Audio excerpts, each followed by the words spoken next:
S അച്യുതാനന്ദനെതിരായ capital punishment പരാമർശം ആലപ്പുഴ സംസ്ഥാന സമ്മേളനത്തിലും ഉണ്ടായെന്ന് CPIM നേതാവും മുൻ MLAയുമായ സുരേഷ് കുറുപ്പിന്റെ വെളിപ്പെടുത്തൽ. ആലപ്പുഴ സമ്മേളനത്തിൽ VSന് ക്യാപിറ്റൽ പണിഷ്മെന്റ് കൊടുക്കണമെന്ന് ഒരു കൊച്ചു പെൺകുട്ടി പറഞ്ഞതിനെ തുടർന്നാണ് VS സമ്മേളനം ബഹിഷ്കരിച്ചതെന്നാണ് സുരേഷ് കുറുപ്പ് ലേഖനത്തിൽ പറയുന്നത്. തിരുവനന്തപുരം സമ്മേളനത്തിലെ M സ്വരാജിന്റെ ക്യാപിറ്റൽ പണിഷ്മെന്റ് പരാമർശത്തെ ചൊല്ലി വിവാദം പുകയുന്നതിനിടെയാണ് പുതിയ വെളിപ്പെടുത്തലുമായി സുരേഷ് കുറുപ്പ് രംഗത്തെത്തിയത്. VS അച്യുതാനന്ദന് ക്യാപിറ്റൽ പണിഷ്മെന്റ് നൽകണമെന്ന് M സ്വരാജ് പറഞ്ഞുവെന്ന പിരപ്പൻകോട് മുരളിയുടെ വെളിപ്പെടുത്തലിന് പിന്നാലെയാണ് മുൻ MLA സുരേഷ് കുറുപ്പിന്റെ ലേഖനം പുറത്തുവന്നത്. ഒരു യുവ വനിതാ നേതാവ് ക്യാപിറ്റൽ പണിഷ്മെന്റ് പരാമർശം നടത്തിയെന്നും ഇതേ തുടർന്നാണ് VS അച്യുതാനന്ദൻ ആലപ്പുഴ സമ്മേളനത്തിൽ നിന്ന് ഇറങ്ങിപ്പോയതെന്നുമാണ് സുരേഷ് കുറുപ്പിന്റെ ലേഖനത്തിൽ പരാമർശിക്കുന്നത്. മാതൃഭൂമി വാരാന്ത്യ പതിപ്പിൽ ഇങ്ങനെയൊക്കെയായിരുന്നു എന്റെ VS എന്ന പേരിൽ സുരേഷ് കുറുപ്പ് എഴുതിയ അനുസ്മരണ കുറിപ്പിൽ പറയുന്നത് ഇങ്ങനെ: അദ്ദേഹത്തിന്റെ തട്ടകമായ ആലപ്പുഴ സംസ്ഥാന സമ്മേളനത്തിൽ ഒരു കൊച്ചു പെൺകുട്ടി VSന് ക്യാപിറ്റൽ പണിഷ്മെന്റ് നൽകണമെന്ന് പറഞ്ഞു. ഈ അധിക്ഷേപം സഹിക്കാനാകാതെ VS വേദി വിട്ട് പുറത്തേക്കിറങ്ങി. ഏകനായി, ദുഃഖിതനായി. പക്ഷെ തലകുനിക്കാതെ, ഒന്നും മിണ്ടാതെ അദ്ദേഹം സമ്മേളന സ്ഥലത്ത് നിന്ന് വീട്ടിലേക്ക് പോയി.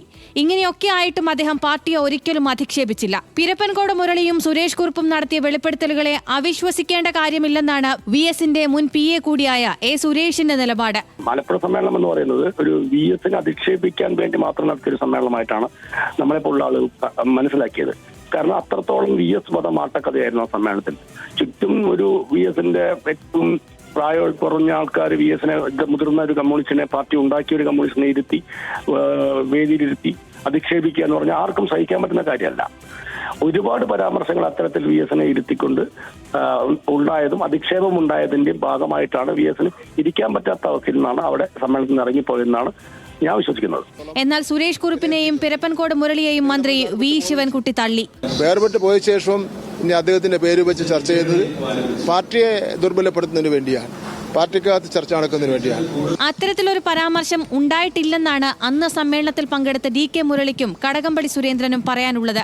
ക്യാപിറ്റൽ പണിഷ്മെന്റ് എന്ന വാക്കാണ് ഉദ്ദേശിക്കുന്നതെങ്കിൽ അങ്ങനെ ഒരു പരാമർശം ആ സമ്മേളനത്തിൽ ആരും തന്നെ ഉപയോഗിച്ചിട്ടില്ല. സ്വരാജ് അങ്ങനെയൊന്നും പറഞ്ഞിട്ടില്ല. ആ പറയുന്നതായിട്ടുള്ള സമ്മേളനത്തിൽ ഞാൻ പങ്കെടുത്തിട്ടുണ്ടായിരുന്നു. ആലപ്പുഴ സമ്മേളനത്തിൽ ഞാനുണ്ടായിരുന്നു. ആരെങ്കിലും അങ്ങനെ പറഞ്ഞതായിട്ട് എന്റെ ചെവിയിൽ കേട്ടില്ല. സുരേഷ് കുറുപ്പിന്റെ ലേഖനത്തോടെ മറ്റൊരു യുവ CPIM നേതാവും ഇതോടെ ക്യാപിറ്റൽ പണിഷ്മെന്റ് പരാമർശത്തിൽ സംശയ നിഴലിലാണ്. ആലപ്പുഴ സമ്മേളനം തന്റെ ആദ്യ സമ്മേളനമായിരുന്നുവെന്നും അതിൽ അത്തരമൊരു പരാമർശം ഉണ്ടായിട്ടില്ലെന്ന് ചിന്താ ജെറോമിന്റെ വെളിപ്പെടുത്തൽ വരുന്നത് സംശയങ്ങൾ ശക്തമാകുന്നതിനിടെയാണ്. ഈ പറയുന്ന ക്യാപിറ്റൽ പണിഷ്മെന്റ് എന്ന് പറയുന്ന വാക്ക് ആ സമ്മേളനത്തിൽ പങ്കെടുത്ത ഒരു പ്രതിനിധിയും ചർച്ചയിലോ അല്ലെങ്കിൽ അല്ലാതുള്ള പരാമർശത്തിലോ ഒന്നും അവിടെ ഉന്നയിക്കപ്പെട്ടിട്ടില്ല. അത് വെറും മാധ്യമ സൃഷ്ടി മാത്രമാണ്. വിവാദങ്ങൾക്ക് തിരികൊളുത്താൻ മടിയില്ലാത്ത G സുധാകരൻ പക്ഷേ ഇതിൽ പ്രതികരിക്കാൻ തയ്യാറായില്ല.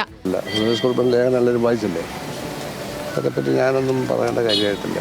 ക്യാപിറ്റൽ പണിഷ്മെന്റ് ആരോപണം ഉയർന്നപ്പോഴെല്ലാം പാർട്ടി തള്ളിയിരുന്നുവെങ്കിലും തൂക്കുകയറിനവരെ വെല്ലുവിളിച്ചുകൊണ്ട് നേരിട്ട ഞങ്ങളെ ഇപ്പോൾ ക്യാപിറ്റൽ പണിഷ്മെന്റ് എന്ന് പറഞ്ഞ് ഭയപ്പെടുത്താൻ ശ്രമിച്ചാൽ അത് വിലപ്പോകില്ലെന്ന അന്ന് പൊതുയോഗത്തിൽ VS നൽകിയ മറുപടി അത്തരം പരാമർശം ഉണ്ടായി എന്നതിന്റെ തെളിവായി കണക്കാക്കപ്പെട്ടത്. പാർട്ടിയുമായി നല്ല ബന്ധത്തിലല്ലാത്ത പിരപ്പൻകോട് മുരളിയുടെയും സുരേഷ് കുറുപ്പിന്റെയും പരാമർശങ്ങൾ അവഗണിച്ചു തള്ളുന്ന നിലപാടാണ് CPIM നേതാക്കൾ ഇതുവരെ സ്വീകരിച്ചത്. ഇതുതന്നെയാകും സംസ്ഥാന നേതൃത്വത്തിന്റെയും നിലപാട്. ന്യൂസ് മലയാളം, തിരുവനന്തപുരം.